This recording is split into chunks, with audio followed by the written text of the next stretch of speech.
दोस्तों ये बीएनएस है, भारतीय न्याय संहिता 2023। इसका एक्ट नंबर 45 है।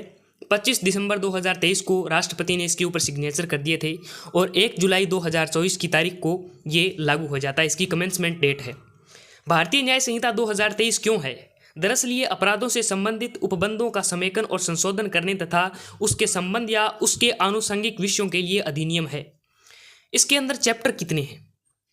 इसके अंदर 20 चैप्टर हैं और अगर हम सेक्शंस की बात करें तो इसके अंदर 358 सेक्शन दिए हुए हैं, 358 इसके अंदर सेक्शन दिए हुए हैं। इसका जो चैप्टर फर्स्ट है प्रिलिमिनरी, उसके अंदर क्या दिया हुआ है सबसे पहले वो देखते हैं। इसके अंदर शॉर्ट टाइटल कमेंसमेंट दिया हुआ है, यानी लागू होना बताया गया है, यानी इसका संक्षिप्त नाम प्रारंभ और लागू होना क्या है। इस अधिनियम का संक्षिप्त नाम भारतीय न्याय संहिता 2023 है। यह उस तारीख को प्रवृत्त होगा जो केंद्रीय सरकार राजपत्र में अधिसूचना द्वारा नियत करे और इस संहिता के भिन्न भिन्न उपबंधों के लिए भिन्न भिन्न तारीखें नियत की जा सकेंगी। ठीक है, यानी 1 जुलाई 2024। प्रत्येक व्यक्ति इस संहिता के उपबंधों के प्रतिकूल प्रत्येक कार्य या लोप के लिए जिसका वह भारत के भीतर दोषी होगा इस संहिता के अधीन दंडनीय होगा, अन्यथा नहीं। यानी इस संहिता ये जो भारतीय न्याय संहिता है, इसके अंतर्गत अगर आप दंडनीय पाए जाते हैं तो आप दंडनीय होंगे, दंड के आपको दिया जाएगा, अन्यथा आपको नहीं दिया जाएगा।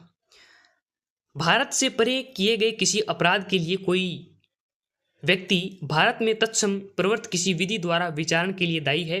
भारत से परे किए गए किसी कार्य के लिए उसे इस संहिता के उपबंधों के अनुसार ऐसा बरता जाएगा मानो वह कार्य भारत के भीतर किया गया है। ठीक है, यानी भारत के बाहर अगर आप कोई अपराध करके आते हैं और इस संहिता के अंतर्गत अगर आप दंडनीय पाए जाते हैं तो बाकायदा आपको जो है वो क्रिमिनल माना जाएगा और आपको जो है वो पनिशमेंट दी जाएगी। ऐसा नहीं कि आपको छोड़ दिया जाएगा। आप या फिर कनाडा, अमेरिका, न्यूजीलैंड कहीं पर भी अगर अपराध कर देते हैं और ये जो भारतीय न्याय संहिता 2023 है, इसके अंतर्गत अगर आप दंडनीय पाए जाते हैं तो आपको जो है वो सज़ा मिलेगी, आपको छोड़ा नहीं जाएगा, आपको पनिशमेंट दी जाएगी। इस संहिता के उपबंध भारत से बाहर और परे किसी स्थान में भारत के किसी नागरिक द्वारा, ठीक है, मतलब ये कह रहा है कि इस संहिता के उपबंध है वो लागू कहाँ हो रही है, दरअसल किन के ऊपर? भारत से बाहर और परे किसी स्थान में भारत के किसी नागरिक द्वारा, ठीक है, भारत में रजिस्ट्रीकृत किसी पोत या वायुयान पर, चाहे वह कहीं भी हो, किसी व्यक्ति द्वारा कोई रजिस्ट्रीकृत पोत है, हवाई जहाज़ है, कोई जहाज़ है, तो वहाँ वो भारत के अंदर रजिस्ट्रीकृत है और आप जो है वहाँ कोई व्यक्ति अपराध कर देता है, चाहे वो भारत का नागरिक ना हो। ठीक है, भारत में अवस्थित किसी कंप्यूटर संसाधन को लक्ष्य बनाकर भारत से बाहर और परे किसी स्थान पर किसी व्यक्ति द्वारा, ठीक है, भारत के अंदर या बाहर कोई व्यक्ति है जो भारत के कंप्यूटर संसाधनों को शिकार बना रहा है, तो उसको जो है वो पनिशमेंट मिलेगी। वो भी भारतीय न्याय संहिता 2023 के अंतर्गत दंडनीय, वो उसके ऊपर लागू होगी। स्पष्टीकरण इसके अंदर दिया गया है, एक इसके अंदर जो है एक्सप्लेनेशन दिया हुआ है। इस धारा में अपराध शब्द के अंतर्गत क्रिमिनल जो वर्ड है वो क्या है? भारत से बाहर किया गया ऐसा प्रत्येक कार्य आता है जो यदि भारत में किया गया होता तो इस संहिता के अधीन दंडनीय होता। यानी भारत के बाहर भी अगर आप अपराध कर रहे हैं, रेप कर रहे हैं किसी का, ठीक है, तो अपराध शब्द है अंतर्गत भारत से बाहर किया गया है तो ऐसा कार्य प्रत्येक कार्य आता है। यानी इस संहिता के अंतर्गत वो दंडनीय होना चाहिए।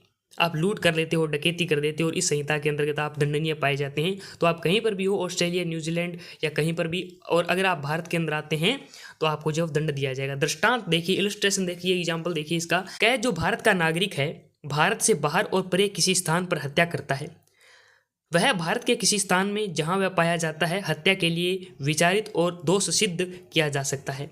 यानी आप इंडिया के व्यक्ति हैं, सिटीजन हैं, और जो है आप क्या कमिट कर देते हैं? आप मर्डर कमिट कर देते हैं, कन्विक्टेड हैं आप किसके? ऑफ मर्डर के। ठीक है, अब आप किसी प्लेस के अंदर, इंडिया के अंदर कहीं पर भी मिलते हैं तो आपके साथ क्या होगा? ठीक है, तो आपके साथ जो विचारित और दोष सिद्ध किया जा सकता है, आपको उसके जो है पनिशमेंट मिलेगी। इस संहिता में कोई बात भारत सरकार की सेवा के अधिकारियों, सैनिकों, नौसैनिकों या वायु सैनिकों द्वारा विद्रोह और अभियान के लिए दंडित करने वाले किसी अधिनियम के उपबंधों या किसी विशेष या स्थानीय विधि के उपबंधों पर प्रभाव नहीं डालेगा। यानी जो इंडियन आर्मी हो गई, जैसे गवर्नमेंट ऑफिसर हो गए, ठीक है, जो पब्लिक सर्वेंट हो गए, ठीक है, डिस्ट्रिक्ट जो ऑफिसर होते हैं, सॉलिसिटर जो सोल्जर्स होते हैं, एयरमैन होते हैं, ठीक है। तो ये जो बंदे हैं इनके ऊपर ये चीज़ लागू होती है, लेकिन ये तब लागू नहीं होगी जब जो है इनको विशेष स्थानीय विधि के उपबंधों पर प्रभाव नहीं डालेगी। मतलब इनको जब कहा जाता है, इनको ऑर्डर मिलते हैं, तब ये जो चीज़ है इनके ऊपर लागू नहीं होगी। अगर इनको फायर करने के लिए कहा जाता है और ये किसी को मार देते हैं, तब इनके ऊपर ये जो है भारतीय न्याय संहिता 2023 लागू नहीं होती है। अगली वीडियो के अंदर हम ये देखेंगे इस संहिता में जबकि संदर्भ से अन्यथा अपेक्षित ना हो, यानी इसके अंदर बहुत सारी डेफिनेशन दी गई है। कार्य, जीवंत शिशु, कूटकरण क्या है, ठीक है, न्यायालय क्या है, मृत्यु, बेईमानी, दस्तावेज, ये सारी डेफिनेशन बहुत ही मज़ेदार डेफिनेशन है। अगली वीडियो के अंदर आपको ये सारी डेफिनेशन देखने को मिलेंगी।